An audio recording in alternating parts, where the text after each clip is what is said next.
नमस्कार दोस्तों, मैं महावीर प्रसाद डीपी के न्यूज़ चैनल से और आज हम पहुंचे हैं करौली में जिला परिषद वार्ड नंबर 13 में आए हुए हैं। वार्ड नंबर 13 से यहां से कांग्रेस उम्मीदवार खट्टीलाल मीणा जी चुनाव मैदान में हैं। कांग्रेस ने इन पर विश्वास जताया है। अब खट्टीलाल जी मीणा घर घर जा रहे हैं, डोर टू डोर जा रहे हैं, जनसंपर्क किया जा रहा है, लोगों से मिल रहे हैं। कौन से चुनावी मुद्दों को लेकर जनता से मिला जा रहा है, बात करेंगे खट्टीलाल मीणा जी से। खट्टीलाल जी, स्वागत आपका। थैंक यू, धन्यवाद। सर, पहले तो आपका राजनीतिक करियर तो मेरा बहुत छोटा सा है। जो आफ्टर रिटायरमेंट मैं जन सेवाओं से ही जुड़ा हुआ हूँ। काश्तकारों के, कृषकों की समस्याएं उनको थोड़ा बहुत उजागर करता रहा हूँ और कुछ मुद्दे जो कृषि से जुड़े हुए हैं उनको देखते हुए मेरा मन राजनीति में आने का हुआ है। रिटायर्ड कृषि विभाग से आप आए हो और आपने श्री गंगानगर में भी काफ़ी समय से, काफ़ी सालों से सेवाएं दी है। अब आप अपने क्षेत्र में जनता की सेवा, किस तरह से आपके मन में आया कि हमें जनता की सेवा भी करनी चाहिए? कृषि विभाग के जो मेरे अनुभव है उनके द्वारा उच्च तकनीकी की कृषि को विकसित करवाना, आम सरकारी सुविधाओं को काश्तकारों को मुहैया कराने के लिए जो भी प्रयास मेरे को अच्छे लगने थे या मिलने चाहिए थे काश्तकारों को, उनको प्रोवाइड करने के लिए मैं उत्सुक था मनी मन में। तो उसको देखते हुए और कुछ जैसे कृषि कानून की जो परेशानियां थी उन चीज़ों को लेके मैं ज़्यादा उद्विग्न था।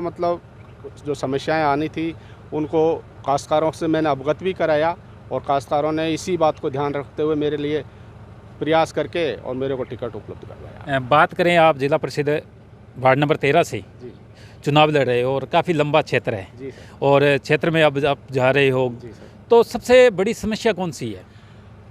सबसे बड़ी समस्या रास्तों की है, क्योंकि रास्ते आज भी बहुत टूटे फूटे से हैं। आम जो सुविधा मानी जाती है कि भाई गांव से गांव जुड़ना चाहिए, अच्छे रोड बनने चाहिए, ये इसकी बहुत कमी है। सर, क्या कारण रहा है कि पंचायती राज की स्थापना काफ़ी सालों से हुई थी, सन 1956 से, लेकिन समस्या जस की तस है। वोटर्स हर बार चुनावों में अपना मत का प्रयोग करता है, लेकिन वहीं डाक के तीन पात। कृषि नीति, सरकारी नीतियों का पूर्ण रूप से क्रियान्वयन हो, इसके लिए शिक्षित राजनेताओं का भी होना ज़रूरी है, ताकि वो अपने क्षेत्र के लिए समस्याओं, शिक्षा नीतियों को भी क्रियान्वयन करना चाहिए।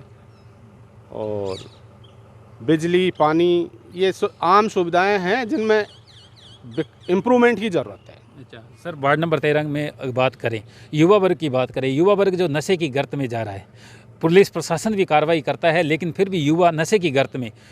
युवाओं के लिए कोई अलग से खेल स्टेडियम या क्या संदेश है युवाओं के लिए? युवाओं के लिए शिक्षा से जोड़ना बहुत ज़रूरी है, ताकि उनको ये समझ आए कि हमें हमारा भविष्य किस में अच्छा है, और नशा से दूर रखना ही हमारा बच्चों को मेन उद्देश्य होना चाहिए, जिससे उनका भविष्य हमेशा सुरक्षित बना रहे।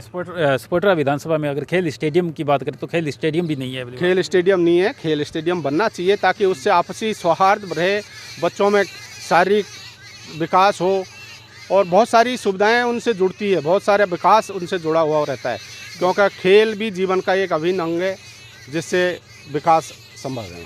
आवारा पशुओं की बात करें, आवारा पशु को लेकर ग्रामीण काफ़ी परेशान है। हमने जिस तरह से इस क्षेत्र में देखा है कि काफ़ी लोगों का कहना है कि यहाँ पर गौशालाएँ भी नहीं हैं। बिल्कुल, आपने बहुत उचित प्रश्न किया।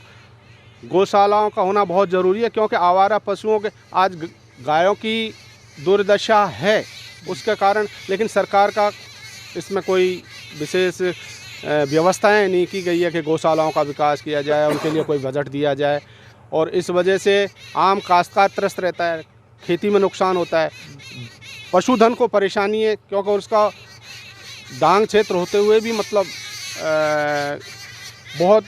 बहुत बुरा हाल है इसका। सर, क्या कहना चाहोगे आप? अब इनके साथ आप गांव-गांव जा रहे हो, घर घर जा रहे हो, किस तरह की समस्या आ रही है? जनता आपसे क्या क्या अपेक्षा कर रही है?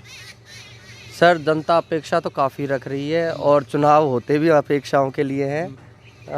यहाँ पर मेन समस्या जो है, आपने अभी बताया मेरे को कि गौशाला और ये होनी चाहिए, और इसमें कोई शक नहीं है साहब, गौशाला होनी भी चाहिए यहाँ पर, क्योंकि है नहीं कहीं पर भी। हाँ, और अधिकतर जो समस्याएं हैं, जैसे रात के टाइम जो लाइट आती है ना, हाँ, उसे दिन में करा जाए। हाँ, ये रात में लाइट आती है, इससे बहुत परेशानी होती है किसान को, काश्तकार ना तो सही टाइम पे, और फिर जो बीच बीच में जो कट लगते हैं लाइट के, रेगुलर अगर लाइट 6 घंटे दे रहे हैं तो वो रेगुलर दी जाए। बीच में कट लगने का मतलब है सर बहुत टाइम वेस्ट होता है उसका, और वो सही टाइम पे ना तो पानी लगा पाता ना कुछ और। खटीलाल जी, मीना जी, बात करेंगे अपने सीनियर सिटीजन की। एक और समस्या आ रही है, बुजुर्गों को लेकर एक बड़ी दुविधा रहती है। पेंशन को लेकर वो किसी जानकारी के अभाव के चलते उन्हें पेंशन से वंचित भी बहुत से बुजुर्ग हैं। को उच्च स्तर पर अवगत करा सकें और उनका समाधान के लिए प्रयासरत रहें। और सबसे बड़ी मुख्य समस्या क्या है पेयजल को लेकर, शिक्षा के क्षेत्र में, उप स्वास्थ्य केंद्र, स्वास्थ्य सुविधाएं, कृषि मेन है। मतलब जैसे खाद बीज वगैरह की समस्याएं थोड़ी सी काश्तकारों के सामने आ रही है अभी। यूरिया तो पूरे देश के अंदर ही है। ये बहुत खास मुद्दा बना हुआ है, और केंद्र सरकार उपलब्ध करवाए ऐसी सुविधाएं, उसके लिए थोड़ा से प्रयास करने होंगे। सरकार, कांग्रेस सरकार पूरा प्रयास करती है। ऐसी समस्या आपके सामने? हाँ, समस्याएं आई है और उसका निराकरण होना चाहिए। बुजुर्गों को अच्छे जीवन जीने के लिए पेंशन की बिल्कुल एक नीतिगत व्यवस्था को अंजाम देना चाहिए। बार बार में इसमें परिवर्तन करना, समय पर पैसा नहीं मिलना, उनके जीवन स्तर में 4 महीने व्याधियाँ पैदा करती है। मतलब और स्वास्थ्य का भी, क्योंकि हॉस्पिटल वगैरह की सुविधा कम है, और बुजुर्ग आदमी को ये मेन सुविधा चाहिए कि भी उसका स्वास्थ्य का ख्याल रखने के लिए मेडिकल फैसिलिटी तो उपलब्ध होनी ही चाहिए। जनता अगर आपको यहाँ से जिताती है, वार्ड नंबर 13 से आपको जिला परिषद सदस्य बनाती है, तो बालिकाओं को पढ़ाने के लिए आपकी तरफ से प्रयास किस तरह का रहेगा? क्योंकि बहुत से हम स्कूलों में भी देखा है कि बिल्डिंग है तो स्टाफ नहीं है, स्टाफ है तो बिल्डिंग नहीं है। अगर दोनों चीज़ें हैं तो स्ट्रेंथ की भी कमी है। इसके लिए बालिकाओं का पढ़ाने की तरफ उनके पेरेंट्स को जागरूक किया जाएगा, और ज़्यादा से ज़्यादा बच्चियों को शिक्षा के लिए प्रेरित किया जाएगा, ताकि समाज का पूरा विकास हो सके। लगातार करौली क्षेत्र में हम फीडबैक ले रहे हैं। जनता ने मन बना रखा है कि कांग्रेस इस बार जिला प्रमुख कांग्रेस का ही बने। और अगर बात करें, आप यहां से जीतते हो तो क्या केंद्र सरकार, राज्य सरकार की जो बड़ी बड़ी योजनाएं आती है, जो जिला परिषद में ही दम तोड़ देती है, क्या वो योजनाएं आम जनता के घर तक पहुँचेगी? इसके लिए पूरा प्रयास किया जाएगा। वार्ड नंबर 13 की जनता को आप क्या कहना चाहोगे? जिला परिषद सदस्य से आप चुनाव लड़ रहे हो, मुझे विजयी करके आप ये मौका देंगे तो ये विजय जनता की होगी, और मैं उनके लिए हर समय तत्पर रहूँगा। तो ये थे यहाँ से खटीलाल जी मीना, जो वार्ड नंबर 13 से जिला परिषद सदस्य का चुनाव लड़ रहे हैं। कांग्रेस ने इन पर विश्वास जताया है। इनका कहना है अगर जनता हमें इस बार मौका दे तो केंद्र सरकार, राज्य सरकार की जो भी योजनाएं आएगी आम जनता के घर तक पहुंचाई जाएगी। मैं महावीर प्रसाद, मेरे साथ कैमरा पर्सन मदन। देखते रहिए DPK न्यूज़ चैनल।